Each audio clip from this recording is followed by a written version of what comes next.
വിദ്യാഭ്യാസം, ആരോഗ്യം, അടിസ്ഥാന സൗകര്യ വികസനം തുടങ്ങിയ മേഖലകളിൽ ജനപ്രിയ പ്രഖ്യാപനങ്ങളുമായി ജനശ്രദ്ധ നേടിയ ബജറ്റായിരുന്നു ധനമന്ത്രി തോമസ് ഐസക്കിന്റേത്. ക്ഷേമ പെൻഷനുകൾ വർദ്ധിപ്പിച്ചും ജീവിതശൈലി രോഗങ്ങൾക്ക് സൗജന്യ ചികിത്സ വാഗ്ദാനം ചെയ്തും ബജറ്റിനെ ജനകീയമാക്കിയ തോമസ് ഐസക്കിന് പിഴച്ചതെവിടെ എന്ന ചോദ്യമാണ് ഇപ്പോൾ ഉയർന്നു കേൾക്കുന്നത്. ഇതിന് കാരണം തേടുമ്പോൾ ഐസക്കിന്റെ വിശ്വസ്തർ തന്നെ ചൂണ്ടിക്കാട്ടുന്നത് മൻമോഹൻ ബംഗ്ലാവ് എന്ന കുട്ടിച്ചാത്തൻ വീട്ടിലേക്കാണ്. കുറെ കാലമായി മൻമോഹൻ ബംഗ്ലാവ് രാഷ്ട്രീയക്കാരുടെ, പ്രത്യേകിച്ച് മന്ത്രിമാരുടെ പേടി സ്വപ്നമാണ്. മന്ത്രിമാർ വാഴാത്ത വീടെന്നാണ് മൻമോഹൻ ബംഗ്ലാവിനെ പറ്റി പറയുന്ന ചീത്തപ്പേര്. ഇവിടെ കുട്ടിച്ചാത്തനുണ്ടെന്ന് കരുതുന്നവരും ഉണ്ട്.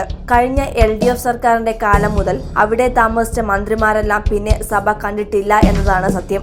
MV രാഘവൻ അവസാനം മന്ത്രിയായപ്പോൾ താമസിച്ചത് ഇവിടെയായിരുന്നു. അദ്ദേഹത്തിനും വീണ്ടും അധികാരത്തിലെത്താനായില്ല. ആര്യാടൻ മുഹമ്മദും കഴിഞ്ഞ പ്രാവശ്യം താമസിച്ചത് ഇവിടെയാണ്. നിലമ്പൂരിൽ ആര്യാടൻ മത്സരിച്ചില്ലെങ്കിലും മകന് ദയനീയ തോൽവിയായിരുന്നു ഉണ്ടായത്. ഇടത് സർക്കാരിന്റെ അവസാന കാലത്ത് ഇവിടെ താമസിച്ച സുരേന്ദ്രൻ പിള്ളയും പിന്നീട് തെരഞ്ഞെടുപ്പിൽ ജയിച്ചില്ല. കോടിയേരി ബാലകൃഷ്ണൻ, മോൻസ് ജോസഫ്, ഇങ്ങനെ ഇവിടെ താമസിച്ച മന്ത്രിമാർക്കെല്ലാം കാലക്കേടിന്റെ കഥ പറയാനുണ്ട്. രാശിപ്പിഴ തീർക്കാൻ കഴിഞ്ഞ ഇടത് മന്ത്രിസഭയുടെ കാലത്ത് ഈ വീടിന്റെ ഗേറ്റ് മാറ്റി സ്ഥാപിക്കുകയും അത് വിവാദമായതും മറ്റൊരു കാര്യം. എന്നിട്ടും കുട്ടിച്ചാത്തൻ ഒഴിഞ്ഞില്ല. തോമസ് ഐസക്കിന്റെ ബജറ്റ് ചോർന്നതും കുട്ടിച്ചാത്തൻ ഇടപെടലാകാമെന്ന് കരുതുന്നവർ ഏറെയാണ്. ഇക്കുറി ഇടത് സർക്കാർ അധികാരത്തിലെത്തിയപ്പോൾ മുതൽ തുടങ്ങിയ ചർച്ചയായിരുന്നു ആരാകും മൻമോഹൻ ബംഗ്ലാവും 13-ാം നമ്പർ കാറും ഏറ്റെടുക്കുന്നതെന്ന്. ഒരു പേടിയും പ്രകടിപ്പിക്കാതെയാണ് ധനമന്ത്രി തോമസ് ഐസക് മൻമോഹൻ ബംഗ്ലാവിൽ താമസിക്കാനെത്തിയത്. ഉമ്മൻചാണ്ടി സർക്കാരിന്റെ കാലത്ത് ആരും ഏറ്റെടുക്കാതെ മാറ്റിയിട്ട 13-ാം നമ്പർ കാറും സധൈര്യം തോമസ് ഐസക് ഏറ്റെടുത്തു. മൻമോഹൻ ബംഗ്ലാവിൽ കാലെടുത്ത് വച്ച ശേഷം തോമസ് ഐസക്കിന് മരണത്തിലൂടെ നഷ്ടമായത്